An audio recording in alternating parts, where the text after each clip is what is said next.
Senang sekali kita dapat bertemu lagi untuk beribadah bersama-sama. Dipersilakan untuk mengambil saat teduh secara pribadi.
Mari kita bersama-sama berdoa untuk mengakui segala dosa dan kesalahan kita dan meminta pengampunan kepada Tuhan. Mari kita berdoa. Bapa kami yang ada di surga, kami mengucap syukur atas segala berkat dan kasih-Mu dalam kehidupan kami masing-masing ya Bapa. Sekarang kami datang ke hadirat-Mu untuk mengakui segala dosa dan kesalahan kami, apa yang kami perbuat, baik itu menyakiti hati orang tua kami, menyakiti hati teman kami, saudara kami, terlebih hati-Mu ya Bapa. Ampuni setiap dosa dan kesalahan kami ya Bapa, maupun itu kami lakukan dengan sengaja maupun tidak sengaja. Ini doa kami ya Tuhan, dalam nama Tuhan Yesus kami sudah berdoa dan mengucap syukur, haleluya, amin. Teman-teman yang terkasih, terimalah berita anugerah yang terambil di dalam Mazmur 25 ayat yang ke-10. Begini, demikian firman Tuhan. Segala jalan Tuhan adalah kasih setia dan kebenaran bagi orang yang berpegang pada perjanjiannya dan peringatan-peringatannya. Dan terimalah petunjuk hidup baru yang terambil di dalam Matius 3 ayatnya yang kedua. Demikian firman Tuhan, bertobatlah, sebab kerajaan sorga sudah dekat. Amin. Tidak habis-habisnya kasih Tuhan di dalam kehidupan kita. Amin teman-teman. Dan kita sepatutnya bersyukur akan itu. Nah karena Dia, Tuhan kita Yesus Kristus adalah Tuhan yang ajaib. Mari kita pujikan Tuhan yang ajaib.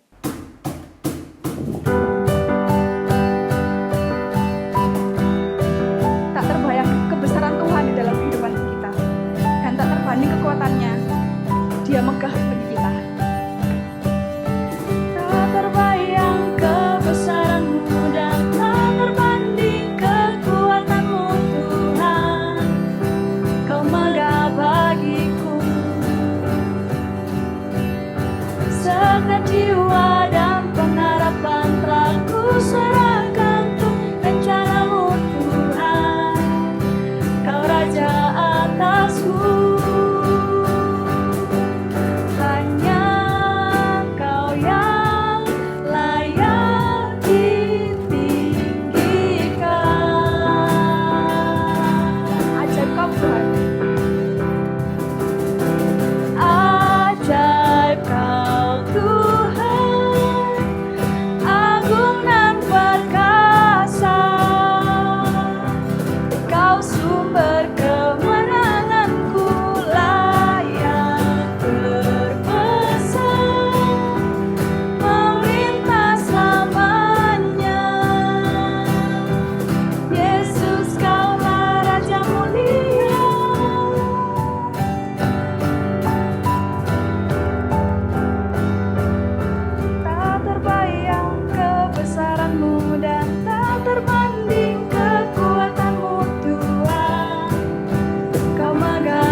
Mari kita siapkan hati dan pikiran kita untuk menerima kebenaran firman Tuhan. Mari kita pujikan, Ku percaya Kau Tuhan.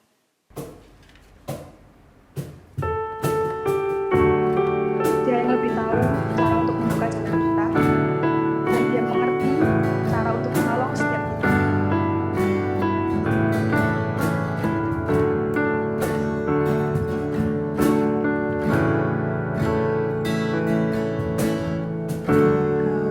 Lebih tahu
Ya, selamat pagi teman-teman sekalian.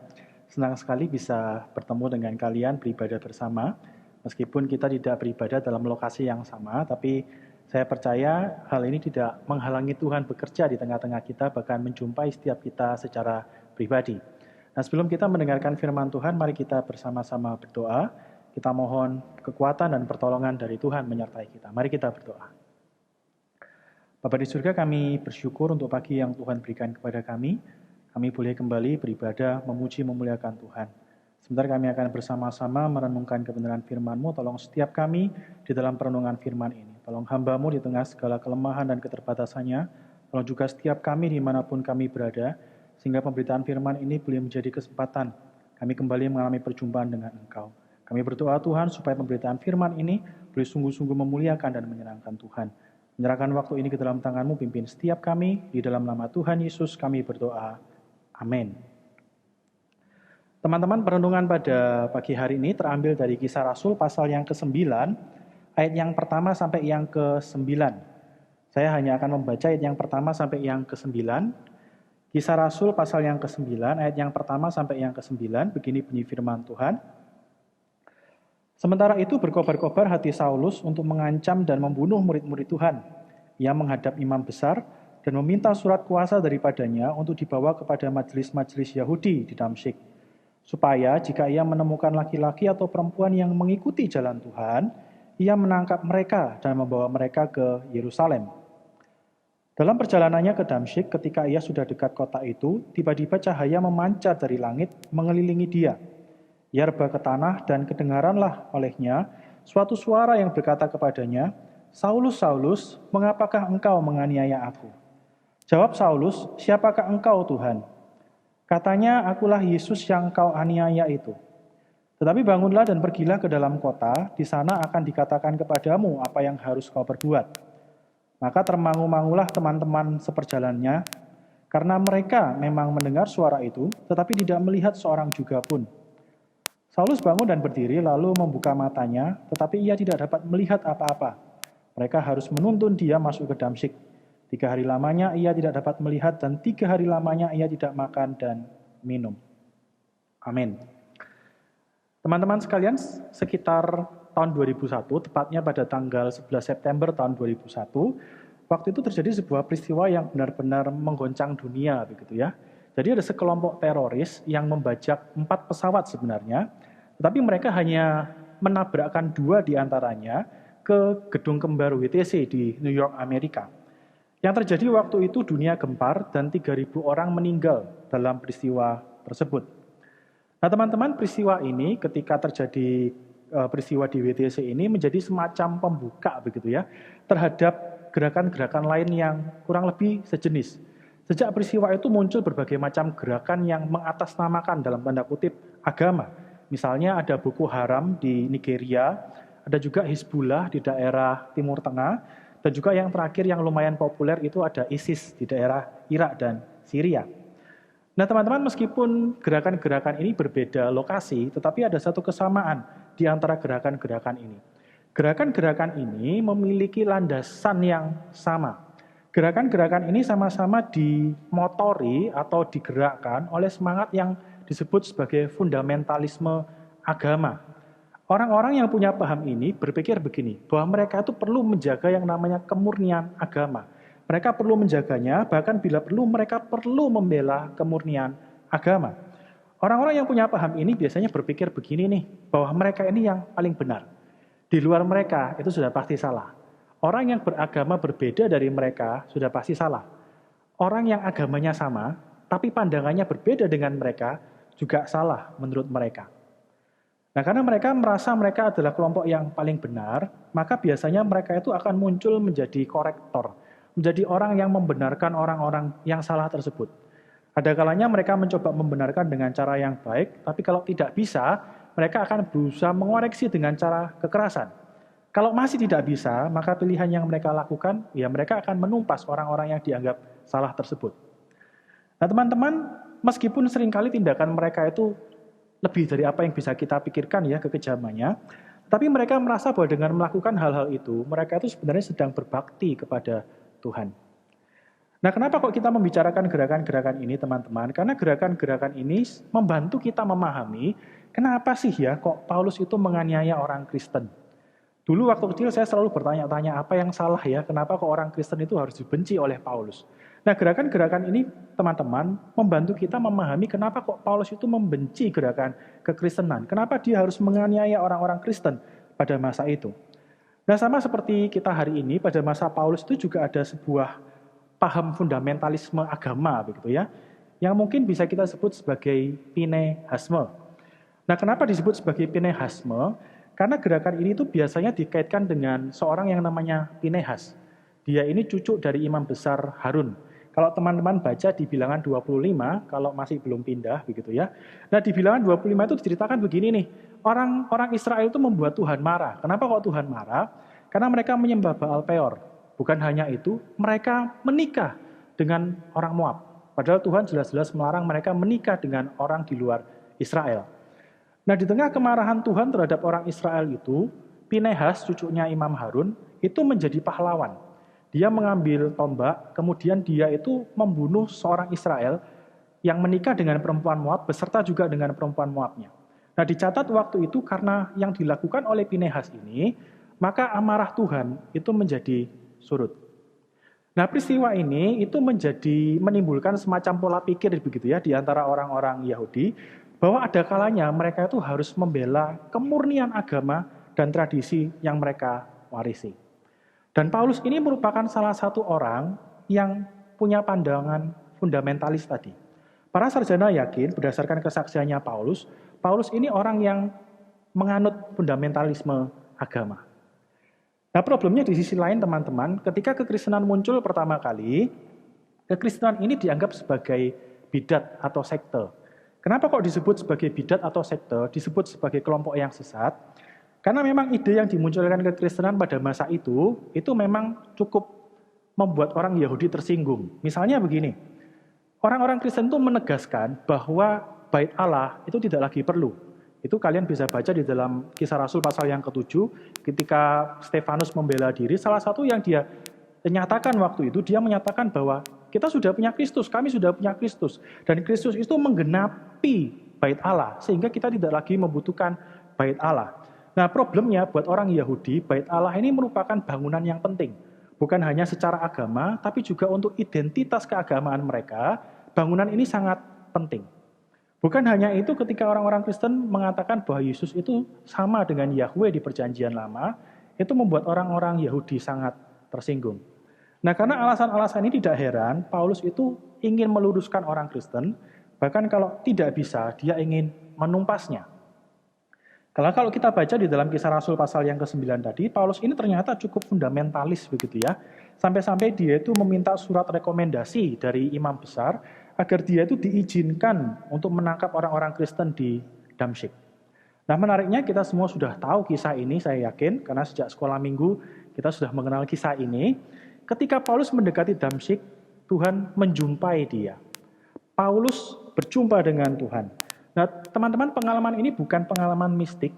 Teman-teman, pengalaman ini juga bukan halusinasi.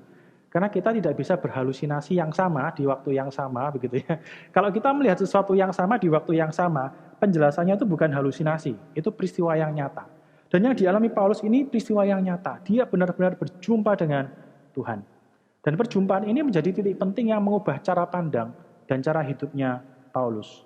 Paulus akhirnya tahu bahwa ternyata Yesus yang selama ini dia lawan, Yesus yang selama ini dia tentang, ternyata adalah Tuhan yang sejati dan Raja yang sejati. Nah, teman-teman, dari kisah ini ada dua pelajaran yang saya ingin kita renungkan, begitu ya. Yang pertama soal umat Tuhan, dan juga yang kedua soal pertobatan. Yang pertama begini, teman-teman.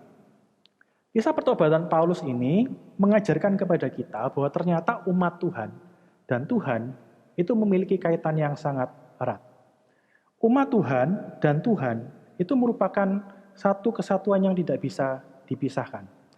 Teman-teman, kalau kita baca ketika Tuhan menjumpai Paulus, Tuhan berkata kepada Paulus begini, "Saulus, Saulus, mengapa engkau menganiaya aku?"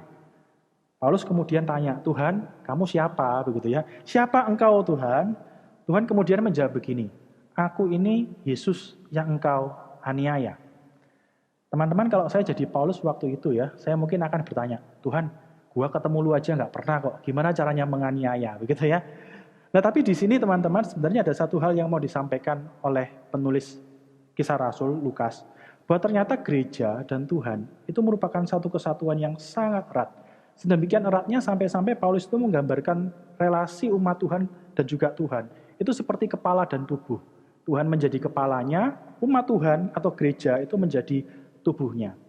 Nah konsekuensinya begini nih, perlakuan terhadap umat Tuhan itu menjadi perlakuan terhadap Tuhan. Kalau seseorang menganiaya umat Tuhan, maka yang dia aniaya itu bukan cuma umat Tuhan, tapi Tuhan yang menjadi kepalanya. Ketika seseorang mengasihi umat Tuhan, maka dia bukan sekedar mengasihi umat Tuhan, tapi juga mengasihi Tuhan yang menjadi kepalanya. Nah terus apa relevansinya untuk kita hari ini? Teman-teman, kita ini seringkali terlalu gampang ngomong kita mengasihi Tuhan, begitu ya. Kita nyanyi, aku mengasihi Engkau Yesus, sampai nangis-nangis, bahkan kalau perlu sampai keluar umbelnya, ya kan? Kita merasa, Tuhan, aku sangat mengasihi Engkau. Nah, bagian ini mengingatkan kita sederhana. Bukti kalau kamu mengasihi Tuhan, itu kamu harus mengasihi saudara seiman. Kalau kamu bilang mengasihi Tuhan, tapi kamu tidak pernah peduli dengan saudara seimanmu, tidak pernah memperhatikan umat Tuhan, maka Alkitab katakan kamu pembohong. Kamu pendusta.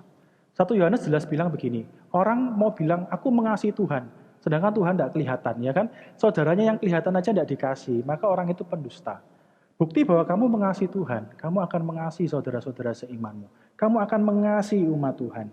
Ingat di dalam Matius pasal 25, Tuhan pernah bilang begini nih, waktu dia memisahkan kambing dan domba, dia bilang kepada dombanya begini, waktu aku lapar, kamu memberi aku makan. Waktu aku haus, kamu memberi aku minum. Waktu aku di dalam penjara, kamu mengunjungi aku. Kemudian orang-orang itu tanya, domba-dombanya tanya, Tuhan kapan kami berbuat seperti itu? Tuhan bilang begini, apa yang kamu lakukan untuk saudaraku yang paling hina, kamu melakukannya untuk aku. Di dalam Injil Matius, kata saudara itu merujuk kepada sesama saudara seiman.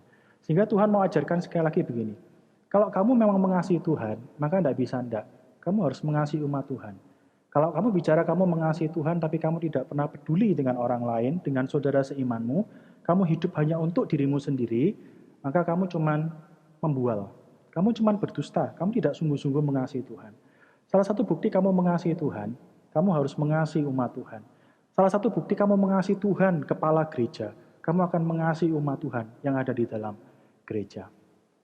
Yang kedua teman-teman yang bisa kita pelajari dari bagian ini mengajarkan kepada kita ada beberapa aspek penting di dalam pertobatan yang sejati. Nah, ada seorang penulis namanya Ajit Fernando, dia memberikan 5 aspek begitu ya, di dalam pertobatan yang sejati, tapi hari ini saya akan meringkas menjadi 8 saja, menjadi 3 saja begitu ya. Ada 3 aspek penting di dalam pertobatan. Yang pertama begini, pertobatan yang sejati, yang benar-benar, itu selalu dimulai dari inisiatif Allah.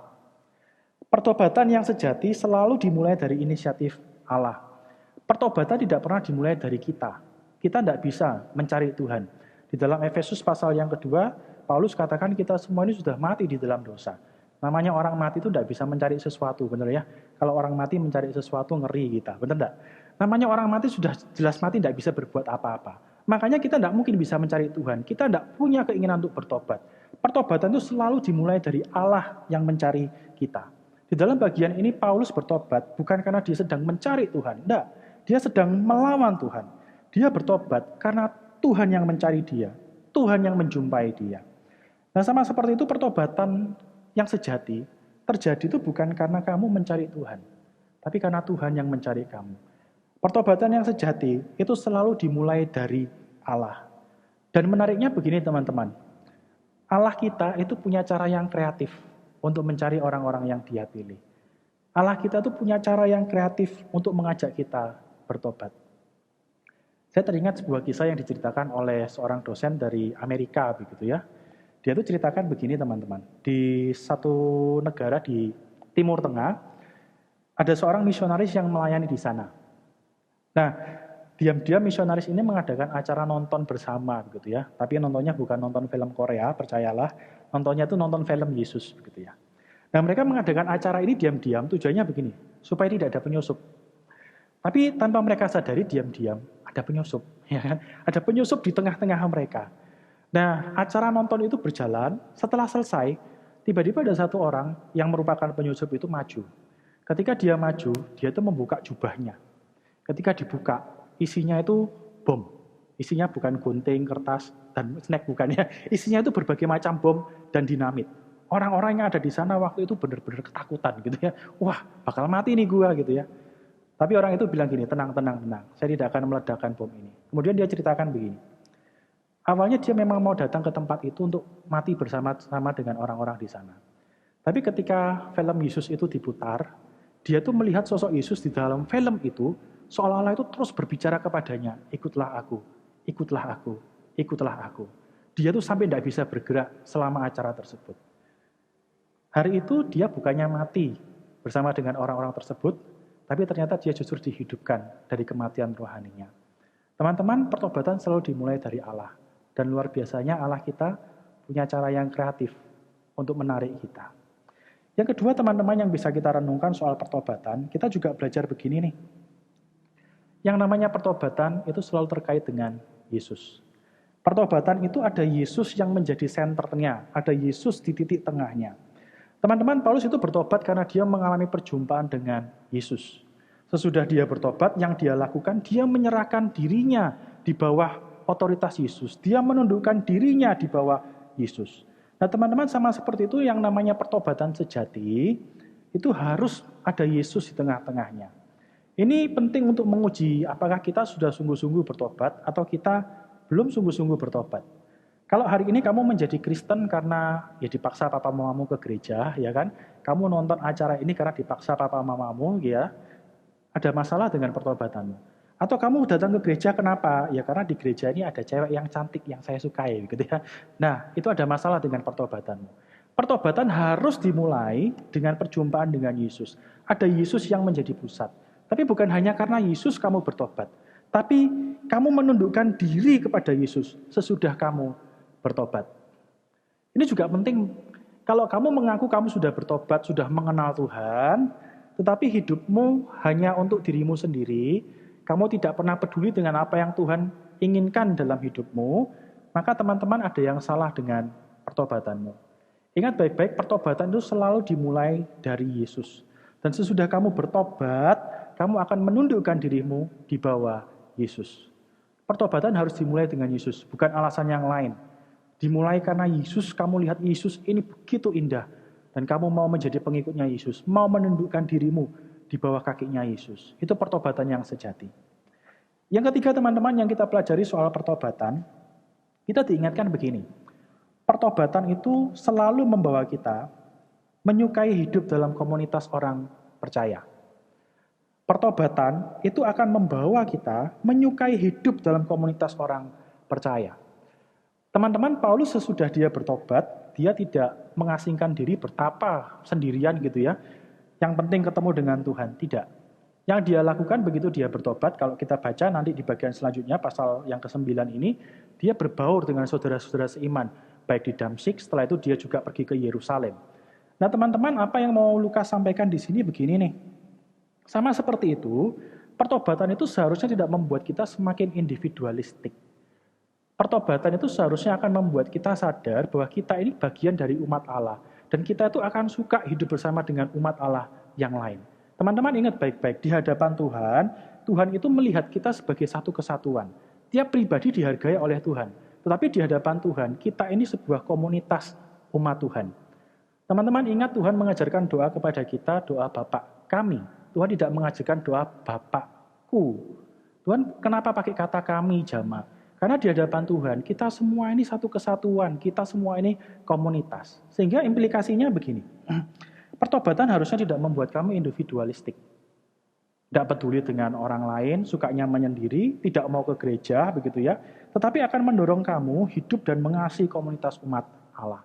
Teman-teman, ini perlu diingat, khususnya di dalam masa-masa pandemi ini, begitu ya. Kita semua karena pandemi ini beribadah secara online. Kita tidak bisa bertemu secara langsung. Tapi ketika situasi sudah lebih baik, ini bukan berarti terus kamu tidak mau ke gereja, begitu ya. Yang penting online terus, gereja online Indonesia, gitu ya. Nanti pemimpin pujiannya milih si A, si B, gitu ya. Nanti pengkhotbahnya jangan inilah mukanya jelek, gitu ya. Cari pengkhotbah yang lain saja, gitu ya. Rasanya bisa milih. Teman-teman ingat baik-baik, ibadah online ini kasus khusus, perkecualian. Setelah semua selesai, Tuhan tetap inginkan kita hidup sebagai komunitas. Itu tidak bisa dihilangkan. Karena tanda pertobatan yang sejati itu akan membawa kita hidup di dalam komunitas, mengasihi komunitas orang percaya, menyukai hidup di dalam komunitas orang percaya, bukan hidup sendiri. Tuhan ingin kita hidup di dalam komunitas orang percaya, bukan hidup untuk diri kita sendiri. Jadi teman-teman, dari kisah pertobatan Paulus ini ada dua hal yang kita pelajari tadi. Yang pertama kita diingatkan bahwa bukti kamu mengasihi Allah, kamu akan mengasihi saudara seimanmu. Kalau kamu bilang kamu mengasihi Allah, tapi kamu tidak pernah peduli dengan komunitas umat Allah, tidak peduli dengan saudara seimanmu, Alkitab jelas bilang kamu pendusta. Buktikan kalau kamu mengasihi Allah dengan mengasihi saudara seimanmu. Khususnya di dalam masa-masa yang sulit ini, kita semua tahu wabah ini membuat segala sesuatu menjadi sulit. Ini kesempatan kamu menunjukkan kasihmu kepada Tuhan dengan mengasihi saudara seimanmu. Yang kedua, kita diingatkan tentang apa sih pertobatan itu. Ingat baik-baik, pertobatan selalu dimulai dari Allah. Pertobatan itu inisiatif Allah. Pertobatan itu yang kedua, ada Kristus di tengah-tengahnya. Kristus yang menjadi alasan kita bertobat. Dan sesudah kita bertobat, kita menyerahkan diri kita di bawah kaki Kristus. Dan yang ketiga teman-teman, sesudah kamu bertobat, kamu tidak bisa hidup sendiri. Tuhan menginginkan kita sesudah kita bertobat, kita itu hidup di dalam komunitas umat Allah. Kita mengasihi komunitas umat Allah. Kita melayani di dalam komunitas umat Allah. Kiranya kebenaran firman Tuhan ini boleh menolong setiap kita, mengubah cara kita melihat relasi kita satu sama lain, dan juga melihat bagaimana hidup kita, pertobatan kita, apakah sudah sungguh-sungguh sesuai di hadapan Tuhan. Mari kita berdoa, kita tundukkan kepala. Tuhan, kami bersyukur untuk perenungan pada pagi hari ini. Kiranya kebenaran firman ini boleh menolong setiap kami, baik ketika kami melihat pertobatan kami, maupun ketika kami berelasi dengan saudara seiman kami. Kiranya kebenaran firman ini sungguh-sungguh mengubah cara kami melihat diri kami, maupun cara kami berelasi dengan sesama kami. Kiranya Tuhan memampukan kami, supaya kebenaran firman ini tidak berlalu begitu saja, tapi sungguh-sungguh mengubah kehidupan kami, dan memampukan kami untuk hidup sesuai dengan kehendak-Mu. Tolong setiap kami yang lemah ini, kiranya kuasa Roh Kudus menolong, memampukan kami menjadi pelaku-pelaku kebenaran firman.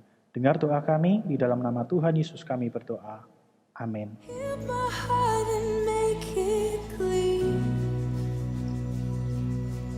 Open up my eyes to the things unseen. Show me how to love like you have loved me. Let this be